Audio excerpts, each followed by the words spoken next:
বাংলাদেশ জাতীয়তাবাদী auto rickshaw van চালক দল কর্তৃক আয়োজিত কর্তৃক আয়োজিত আজকে এই সংগঠনের যারা বিগত জুলাই গণ অভ্যুত্থানে শহীদ হয়েছেন, আহত হয়েছেন, তাদেরকে ঈদের শুভেচ্ছা এবং ঈদের উপহার আমাদের মাননীয় প্রধানমন্ত্রী জনাব তারেক রহমানের পক্ষ থেকে আমি এসেছি শহীদ পরিবার এবং আহত পরিবারদের মাঝে ঈদের উপহার সেটা বিতরণ করতে এবং আপনাদের সাথে মত বিনিময় করতে।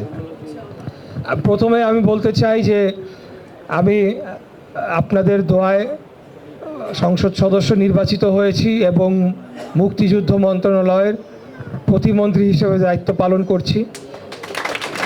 এই মুক্তিযুদ্ধ মন্ত্রণালয়ের অধীনেই জুলাই অভ্যুত্থান অধিদপ্তর নামে একটি অধিদপ্তর করা হয়েছে। আপনারা বসেন না প্লিজ, এখানে কথা বলেন না।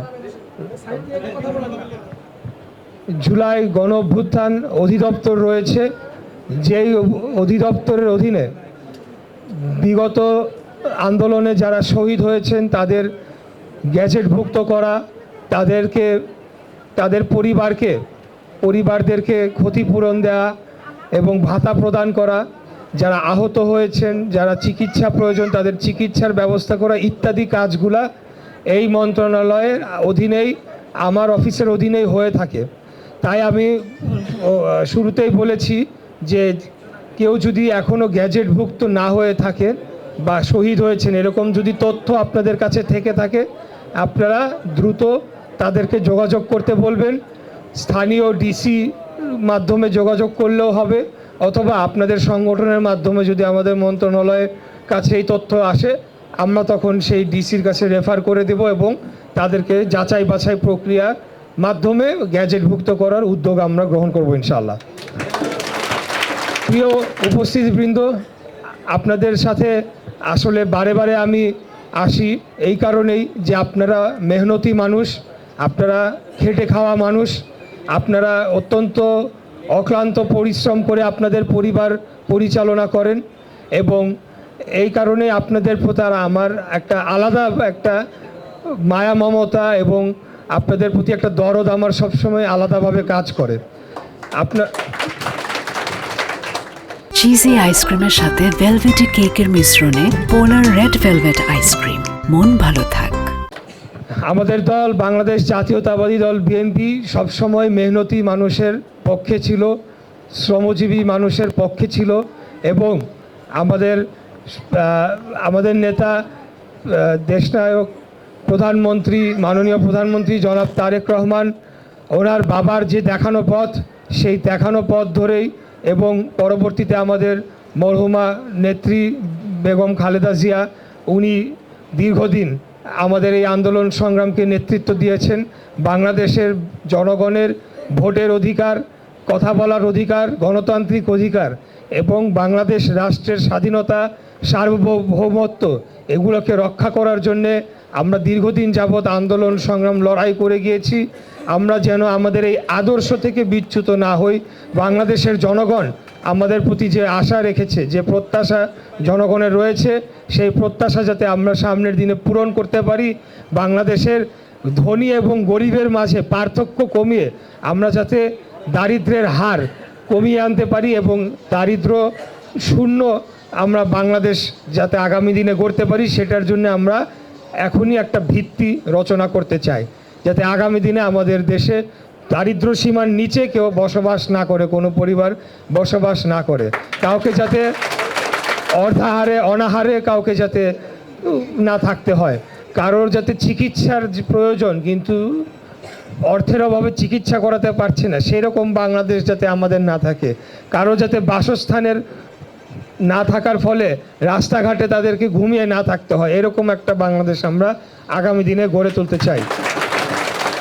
আমরা চাই যে বাংলাদেশের 95% অর্থ সম্পদ যে গুটি কয়েক ব্যক্তির কাছে বন্দী হয়ে গিয়েছে 5% মানুষের কাছে, সেটার থেকে আমরা বাংলাদেশকে মুক্ত করে যাতে সম্পদের একটা সুষ্ঠু একটা বন্টন হয় এবং আমরা ধনী গরিবের মাঝে যাতে পার্থক্যটা কমে আসে, সেই বাংলাদেশ আমরা গড়ার জন্যেই দীর্ঘদিন যাবৎ আন্দোলন সংগ্রাম লড়াই করেছি। আমাদের এই আন্দোলন সংগ্রাম এবং আমাদের রাজনৈতিক সংগ্রাম সেটা চলমান থাকবে ইনশাআল্লাহ। আপনারা জানেন যে বিগত দিনে বাংলাদেশের স্বাধীনতা সার্বভৌমত্ব হত্যা করে বাংলাদেশের গণতন্ত্রকে হত্যা করা হয়েছিল, বাংলাদেশকে একটা ভিনদেশি রাষ্ট্রের কাছে বিক্রি করে দেওয়া হয়েছিল। যেভাবে 1971 সালে আপনারা দেখেছেন একটি রাজনৈতিক দল অন্য একটি দেশের পক্ষ হয়ে বাংলাদেশের সাধারণ মানুষের বুকে গুলি চালিয়েছে, আমাদের মা বোনদেরকে ধর্ষণ করেছে এবং বাংলাদেশের সাধারণ মানুষকে হত্যা করে এই পাকিস্তানি হানাদার বাহিনীর সাথে হাত মিলিয়েছিল। একইভাবে বিগত 17 বছর আমরা দেখেছি আরেকটি রাজনৈতিক দল তারা বাংলাদেশকে পার্শ্ববর্তী আমাদের প্রতিবেশী রাষ্ট্রের কাছে বিক্রি করে দিয়েছিল। বাংলাদেশ যে একটা স্বাধীন রাষ্ট্র ছিল সেই রাষ্ট্র আমরা দেখি নাই, আমরা একটা রাষ্ট্রে পরিণত হয়ে গিয়েছিলাম। তো যাই হোক, বিগত 17 বছরের আন্দোলন সংগ্রামের পর আজকে এখানে শহীদ পরিবাররা উপস্থিত আছেন, আহতরা উপস্থিত আছেন। আপনাদের পরিবার যারা শহীদ হয়েছেন তাদের রক্তের উপরে দাঁড়িয়ে বাংলাদেশ আজকে গণতন্ত্র প্রতিষ্ঠা পেয়েছে, আমরা মন্ত্রী এমপি হতে পেরেছি।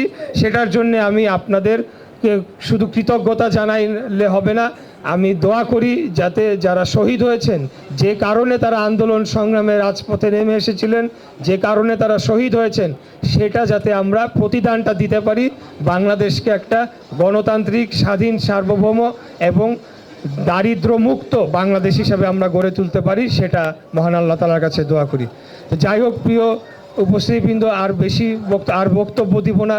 আমি আপনাদেরকে ধন্যবাদ জানাই যে আপনারা এরকম একটা সুন্দর অনুষ্ঠান আপনারা আয়োজন করেছেন। বিশেষ করে এই সংগঠনের যে আমাদের আরিফুর রহমান তুষার প্রধান সমন্বয়ক আছেন, সভাপতি আছেন অধ্যাপক মোহাম্মদ আশফাকুল ইসলাম সরকার এবং সঞ্চালনায়, এবং আমাদের এই সংগঠনের যে সেক্রেটারি অ্যাডভোকেট মোহাম্মদ মাহফুজুর রহমান সহ, আমি একে একে সকলের নাম পরিচয় করলাম না, আজানও দিয়ে দিয়েছে।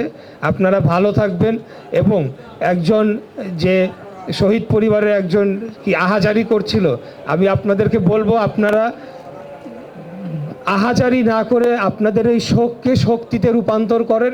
আগামী দিনে আপনাদের এই শোককে শক্তিতে রূপান্তর করে, যে কারণে আপনাদের পরিবারের সদস্যরা বুকের তাজা রক্ত রাজপথে ঢেলে দিয়েছিল, সেই বাংলাদেশ যাতে আমরা গড়তে পারি, সেটার জন্য আপনারা আমাদেরকে সহযোগিতা করবেন। আমরা কথা দিচ্ছি জনগণের আশা প্রত্যাশা কাজ করে যাব, আমাদের সরকার কাজ করে যাবে ইনশাআল্লাহ। সবাই ভালো থাকবেন। খোদাহাফেজ। বাংলাদেশ জিন্দাবাদ। বাংলাদেশ জাতীয়তাবাদী দল জিন্দাবাদ। ধন্যবাদ সবাইকে। এ পর্যায়ে আজকের অনুষ্ঠানের সভাপতি অধ্যাপক আশফাকুল ইসমাইল হোসেনের স্ত্রী লাকি খাতুন।